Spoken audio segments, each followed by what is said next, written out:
वो हर एक कार्यक्रम में हम दादा का प्रचार करते थे, दादा की आवाज़ निकालते थे। अब मेरे पास शब्द नहीं, मैं कैसे बोल पाऊँ आप आज। खुद के खून से पेंटिंग बनाई है ये। अपने खून से पेंटिंग बनाई है जी आपने? जी। दादा गुस्से ऐसे दिखते थे पर वैसे नहीं थे। उनके पास छोटा बच्चा जाएगा ना तो भी वो काम झटके पट करेंगे। आप किधर से आए हो? मैं मालेगांव से आया हूँ और दादा, मैं भगवान समझता हूँ दादा। मैं 30 सालों से पहचानता हूँ दादा से, और कभी उन्होंने मुझे डांटा नहीं, कभी हमको गुस्से से बात किया नहीं। और दादा ही हमारे लिए भगवान। होना आ रहा है आपको बात करते करते। हाँ, वो हर एक कार्यक्रम में हम दादा का प्रचार करते थे, दादा की आवाज़ निकालते थे। अब मेरे पास शब्द नहीं, मैं कैसे बोल पाऊँ आप आज। और दादा ही हमारे लिए भगवान। दादा ने हमारे हर एक समस्या छोड़ दिया। मिलते थे आपसे? और मिलते थे, ऐसे ही आकर हमारे चेहरे के ऊपर हाथ लगाते थे, बात करते थे। हमारे घर में आए, घर में ऐसे लेपटे के ऊपर बैठे दादा। ये दादा हमारे, ये दादा हमारे। आपके साथ हैं बेटे? आप इनके अब कौन है आप? सगे वाली में होना है।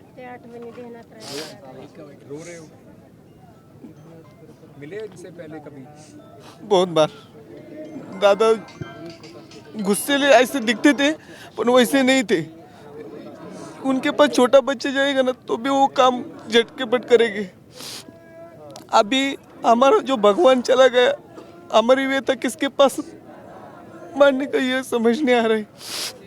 और ऐसा नहीं होना चाहिए था। खुद के खून से पेंटिंग बनाई है ये। अपने खून से पेंटिंग बनाई है जी आपने? जी अजीत पवार जी के लिए जी जी। क्या है इसमें, क्या लिखा है आपने? मैंने इधर मेरा मेरा दुख ये जो उनका नाम है, इधर मैंने मेरा खुद का नाम है। और ये जो ब्लड ने बनाई है, ब्लड से बनाई हुई पेंटिंग है। पर क्यों ऐसा करा आपने? ब्लड से क्यों बनाया? इतना पसंद करते थे आप? बहुत ज़्यादा, यानी कि वो हमारे घर का ही सदस्य थे। मैं 10 साल से उनको पहचानता हूँ और हमारी उनकी मुलाकात 2-3 महीने में होती रहती थी। मिलते थे उनसे? मिलते थे। आखिरी बार कब मिले थे? क्या बोला उन्होंने? आखिरी बार जब मैंने उनका पीपल के पत्ते पे ड्राइंग बनाया था, तो मैं एक आँख से मुझे दिखाई नहीं देता, तो उनको मैंने बोला था कि दादा मैं आपको मिलने वाला हूँ। तो बोले अभी लॉकडाउन है, हम जरूर मिलेंगे, थोड़ा सा संयम रखो। पर आज खेद इस बात का है कि वो भेंट अधूरी रह गई। यानी कि हमारे जैसे कलाकारों को देवता समान थे, क्योंकि उनका बोलना रहन सहन ऐसा एकदम क्या बोलते हैं, प्रखर था। पर मन में जो उनके हमारे प्रति आदर बड़ा बोलते थे लेकिन प्रेम करते थे। हाँ, यानी कि रोक आप लोग टोक बोलते थे। हाँ। उनके दिल में कोई ऐसा नहीं था कि ऐसे ही। आप लोग कहाँ से आए हैं? किधर से आए हो आप लोग? पुणे से। पूना से आए हो? आज आप एनसीपी के सपोर्टर हो या अजीत दादा को? दादा को मानते थे बहुत। अजीत दादा को मानते हो?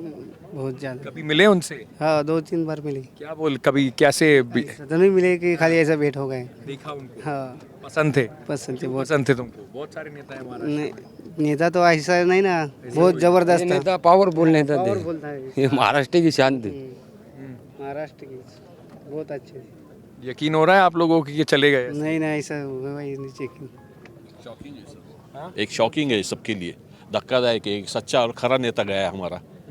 सब यानी आज ये हो गए उनके बगैर, यानी खाली खाली महसूस कर रहे हैं सब। अब उनकी जगह कोई भर के लेगा या नहीं लेगा ये पता नहीं है। वो तो महाराष्ट्र में ही नहीं, पूरे इंडिया में भी उनके जैसा काम करने वाला कोई नेता नहीं मिलेगा सर। बारामती से हैं आप? नहीं, बारामती से नहीं, मैं दौड़ से हूँ साहब। पर हम उनके कार्यकर्ता है पहले से, जब से हम ये है, जब से पहले से कार्यकर्ता है उनके। दादा के साथ? दादा के साथ रहे हैं हम, उनके पक्ष का ही काम करते हैं। आप कहाँ से आए हो? हम पुणे से आए। पूना से आए हो? हम हाँ, शाहपुर जी कंपनी से आए हम उनको कंडोलेंस देने के लिए। आप क्या कह रहे थे? मैं बारामती का रहने वाला हूँ। आप तो यंग हो, कितना चेंज देखा आपने बारामती में? मैंने चेंज 2008 साल में, मैं जब हाई स्कूल में था, टेक्निकल हाई स्कूल में, मैं तब अशोकनगर के समाज कल्याण हॉस्टल में रहता था, डॉक्टर बाबा साहब आम्बेडकर वसतिगृह में। उस टाइम से मैं उनको देखता आया हूँ, बच्चा था तब से देखते आया हूँ।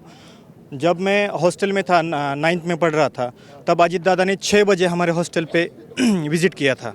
सुबह 6 बजे सुबह 6 बजे जल्दी आते थे, हमेशा जल्दी उठते थे। 2008 का बात है ये। तो उस साल जब आए वो, उन्होंने सब देखा, बच्चों को पूछा कि आपको क्या कमी है, कैसा चल रहा है।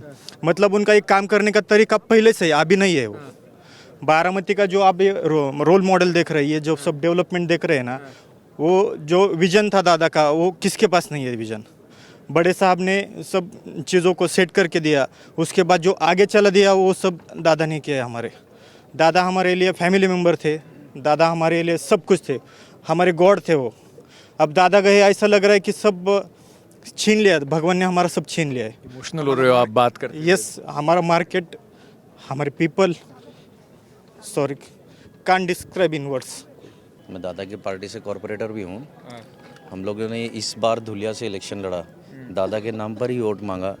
दादा भारतीय जनता पार्टी के साथ होने के बावजूद भी मुस्लिम कम्युनिटी के अंदर दादा का बहुत अच्छा वज़न था। हम लोगों ने पूरा माजी आमदार फारूक शाह साहब के साथ में हम सब लोगों ने दादा के नाम से मुस्लिम परिसर के अंदर जाकर वोट मांगा और हमको बहुत भरघोस वोट मिले दादा के नाम से। बीजेपी में जाने के बाद भी कोई ऐसा नहीं हुआ कि भाई वो मुस्लिम कम्युनिटी से दादा का टच कभी नहीं छूटा। दादा ने मार्डी बनवाया मुस्लिम कम्युनिटी के लिए, बार बार स्टेटमेंट दिया। दादा ने मदरसा जाकिर हुसैन जैसी योजना लाई। दादा ने मौलाना आज़ाद महामंडल के अंदर जो फंड 400 था उसको 1000 करोड़ से भी ज़्यादा किया। दादा मुस्लिम कम्युनिटी के साथ हमेशा जुड़े रहे। मैं पुणे से हूँ, नानापेट से। हमारे महाराष्ट्र राज्य का बहुत बड़ा नुकसान हो गया, विशेषतः करके पुणे जिले का। दादा के बारे में बहुत कुछ कह सकते, लेकिन वक्त कम है। लेकिन ये कि उनका एक याद दिलाता कि पुणे जिले के पालक मंत्री कैसा चाहिए। जैसे पुणे जिले के डैम है तो शहर में कितना पानी चाहिए, जैसा बरसात लंबाई के गार्जियन मिनिस्टर थे, बहुत काम किया उन्होंने।